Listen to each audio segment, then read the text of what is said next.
जाता है और थोड़ा घूमने के बाद उन्हें एक रिंग के अंदर ले जाया जाता है जहां दो योद्धाओं के बीच कंपटीशन हुआ करते थे। इस जगह का नाम सोल एरिना है और यहाँ लोग अपनी अपनी फाइटिंग स्किल्स का यूज करके एक दूसरे को हराते हैं। असल में यहाँ जीतने वाले को अलग अलग बैजेस दिए जाते हैं और दिन उन सभी को ये कहता है कि तुम्हें श्रेक स्कूल से ग्रेजुएट होने के लिए कम से कम सिल्वर बैज तो यहाँ हासिल करना ही होगा। अब वो लोग अंदर जाते हैं जहाँ मिस्टर धाई उन सभी को ये बताता है कि वो 29 मैचेस जीते हैं और 27 मैचेस हारे हैं, जिस वजह से उसका स्कोर 2 है। अब मोटू अपना स्कोर बताता है और उसका स्कोर 9 है। असल में मोटू की सोल पार कम है, इसलिए उसके पास कम ताकतवर योद्धा आते हैं, लेकिन क्योंकि मिस्टर धाई की सोल पार ज्यादा है इसलिए उसके पास बहुत ज्यादा ताकतवर योद्धा लड़ने को आते हैं। अब फिर जीवू और तांगशान अपना अपना नाम लिखवाने के लिए काउंटर पर जाते हैं और वो 2 वर्सेस 2 के लिए अपना नाम लिखवाते हैं और उनकी टीम का नाम सांगवू रखा जाता है। अब फिर रिंग के अंदर सबसे पहले जीवू और एक दूसरे योद्धा को लड़ने के लिए बुलाते हैं और उन दोनों की फाइट अब शुरू की जाती है।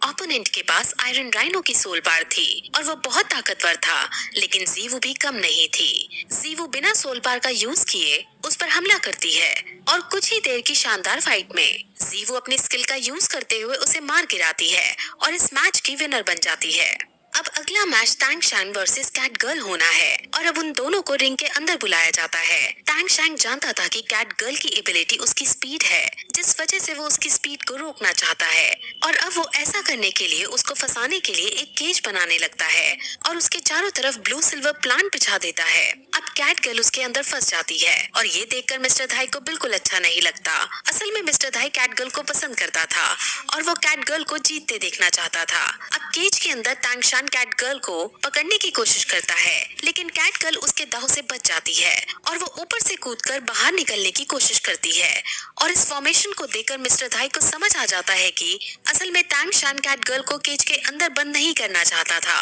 वो तो जमीन में अपने ब्लू सिल्वर प्लांट को बिछा देना चाहता था ताकि जब ये आसमान में उड़कर मारे तब नीचे से ब्लू सिल्वर प्लांट इसके पैरों को पकड़ ले और इसको बंदी बना सके। और फिर ऐसा ही होता है और जब कैट गर्ल नीचे से ऊपर उछलती है तब तांगशान नीचे से उसको पकड़ लेता है और वो उसको बंदी बना लेता है, जिसके बाद तांगशान को विनर घोषित कर दिया जाता है। कैट गर्ल इस हार से निराश हो जाती है, लेकिन मिस्टर धाई उसे सांत्वना देते हैं कि ये जगह एक प्लेन जगह थी और तुम्हारी एबिलिटी पेड़ों पर चढ़कर मारने की है, जिस वजह से तुम्हें यहाँ हारने पर उदास नहीं होना चाहिए। अब फिर 2 वर्सेस 2 राउंड शुरू किया जाता है, जिसमें एक टीम में जीवू और तांगशान रहते हैं और दूसरी टीम में 2 हैमर सोल पार के भाई रहते हैं। उसमें से एक आयरन टाइगर है और दूसरा आयरन ड्रैगन है और वो दोनों ही बहुत ज्यादा शक्तिशाली हैं। वो दोनों रैंडम स्किल हैमरिंग का यूज करके तांगशांग और जीवू पर हमला करते हैं और हालांकि तांगशांग भी उन पर हमला करता है, लेकिन वो दोनों भाई बहुत ज्यादा शक्तिशाली थे और तांगशांग उनका कुछ नहीं बिगाड़ पाता और लड़ाई के बीच उनमें से एक भाई तांगशांग पर हैमर से वार कर देता है, जिस वजह से तांगशांग बहुत घायल हो जाता है। हालांकि वो घायल होने से पहले उन दोनों को अपनी ब्लू सिल्वर प्लांट के अंदर फंसा देता है। जीवू तांगशांग को घायल देख बहुत गुस्से में आ जाती है और वो अब सीरियस होकर उन दोनों के ऊपर अपनी ब्लेड फेंकती है। लेकिन ये मैच सिर्फ एक कंपटीशन था जिसमें हार जीत तो होनी ही थी, लेकिन जीवू के फेंके हुए ब्लेड उन दोनों की जान ले सकते थे, जिस वजह से तांगशान अपना हिडन वेपन उनकी तरफ फेंक कर उन्हें मरने से बचा लेता है और फिर वो दोनों भाई इनकी ताकत को देखकर खुद ही अपनी हार एडमिट कर लेते हैं और शैनवू को अब विनर घोषित कर दिया जाता है। लेकिन इस लड़ाई के बाद तांगशांग को समझ आ जाता है कि इस दुनिया में और भी बहुत सारे शक्तिशाली योद्धा हैं और उसे ट्रेनिंग करने की जरूरत है। अब फिर वो सब बाहर आते हैं और आज मिस्टर धाई ने कैट गर्ल को प्रपोज करने का प्लान बनाया होता है, लेकिन मोटू सबके सामने ये बात कह देता है, जिससे मिस्टर धाई की अच्छी वाली बेइज्जती हो जाती है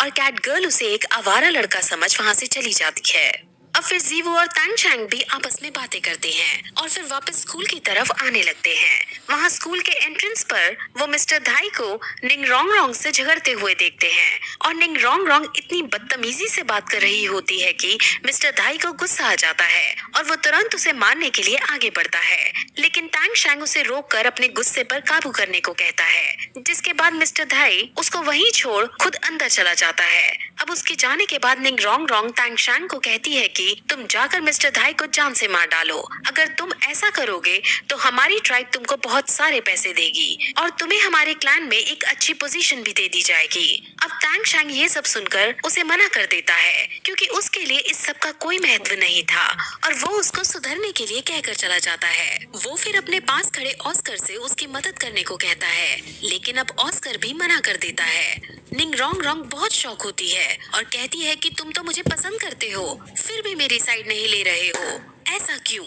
जिस पर ऑस्कर कहता है कि तुमने बार बार बोलकर मुझे ये एहसास करा ही दिया कि तुम एक बहुत बड़े परिवार से हो और हम सब तुम्हारे सामने एक तुच्छ से व्यक्ति हैं और मुझे अब खुद भी लगता है कि मैं तुम जितनी बड़े घराने की लड़की के लिए नहीं बना हूँ। अब निंग रोंग रोंग को अपनी गलती का एहसास हो जाता है और हालांकि वो पलटकर तो कुछ नहीं बोलती, लेकिन उसे समझ आ जाता है कि अगर उसने अपना बिहेवियर आगे नहीं सुधारा तो उसका कोई दोस्त नहीं बनेगा और अब वो जोर जोर से रोने भी लगती है। अब अगले दिन फिर से सभी बच्चे स्कूल के अंदर एक लाइन में खड़े होते हैं और वहाँ फिर से ऑस्कर आने में लेट हो जाता है और जब वो आता है तो डीन उस पर गुस्सा करने ही वाला होता है कि तभी ऑस्कर खुश होते हुए उन्हें ये बताता है कि मैंने आज सुबह ट्रेनिंग की थी और आज मेरी सोल पार 30th रैंक पर पहुँच गई है। अब ये सुनकर डीन बहुत खुश होते हैं और बाकी बच्चे भी उसे कांग्रेट्स कहते हैं क्योंकि फोर्थ सोल पार को रैंक 30 पर पहुँचना बहुत मुश्किल वाली बात थी। अब रैंक 30 से आगे बढ़ने के लिए उसे अपनी सोल पार में स्पिरिट रिंग ऐड करनी है और इसीलिए उसे एक बीस्ट को मारना है। इसलिए डीन उन सबको ये ऑर्डर देता है कि तुम सब आज जंगल जाकर बीस्ट को मारोगे ताकि ये उसके अंदर से स्पिरिट रिंग को हासिल कर सके। अब वो इस बात की सेलिब्रेशन के लिए ऑस्कर से सबको एक एक सॉसेज देने को कहता है और वो खुश होकर सॉसेज बनाने लगता है, लेकिन कोई भी उसका सॉसेज नहीं खाना चाहता था। लेकिन जब उसका सॉसेज बनकर रेडी हो जाता है तो अब सबसे पहले निंग रोंग रोंग उसके सामने आती है और उसके दोनों सॉसेज खा लेती है और ये देखकर सब बहुत शॉक होते हैं। अब फिर वहाँ मिस्टर जाओ भी आते हैं और वही इनको जंगल ले जाने वाले हैं। अब सब मिस्टर जाओ की गाइडेंस में जंगल के अंदर शिकार करना चालू करते हैं, लेकिन उन्हें अभी कोई पीस दिखाई नहीं देता। वहाँ एक जगह ऐसी भी आती है जहाँ ऑस्कर चलते चलते खाई में गिरने लगता है, लेकिन निंग रोंग रोंग उसे बचा लेती है और अब निंग रोंग रोंग की तरफ से भी हमें एक रोमांटिक एंगल देखने को मिलता है। अब जंगल में घूमते घूमते वो दूसरे टाउन में आ जाते हैं और वो यहाँ एक रात रुकने का डिसाइड करते हैं। फिर वो सब इस टाउन के अंदर एक रेस्टोरेंट के अंदर खाना खाने लगते हैं और वहाँ एक और स्कूल के बच्चे खाना खाने आते हैं। उस स्कूल के बच्चे बहुत शरारती थे और उनको हमेशा कोई ना कोई पंगा चाहिए ही होता है। श्रेक स्कूल वाले बच्चे भी समझ जाते हैं कि अब यहाँ पंगा होने वाला है। दूसरे स्कूल के बच्चे पहले तो उनके ऊपर वेटर का खाना गिराने की कोशिश करते हैं, लेकिन टैंग शैंग अपनी तेज स्पीड का परिचय देते हुए उस खाने को रोक देता है और फिर वो स्कूल वाले बच्चे मिस्टर धाई के पैर में चोट मारने की कोशिश करते हैं, लेकिन मिस्टर धाई खुद इतने स्ट्रॉन्ग थे कि दूसरे स्कूल वाले बच्चों को ही चोट लग जाती है। अब दूसरे स्कूल का लीडर खड़ा होता है और उनके स्कूल के बारे में उनसे पूछता है और जब उन्हें उनके स्कूल का नाम पता चलता है तो वो उन पर बहुत हंसते हैं क्योंकि वो बच्चे जिस स्कूल से थे वो बहुत अमीरों वाला स्कूल था। अब फिर उनमें लड़ाई होने लगती है जिसमें स्कूल के बच्चे श्रेक स्कूल के बच्चों से लड़ते हैं, लेकिन श्रेक स्कूल की जीवू ही उन पर भारी पड़ने लगती है और अब दूसरे स्कूल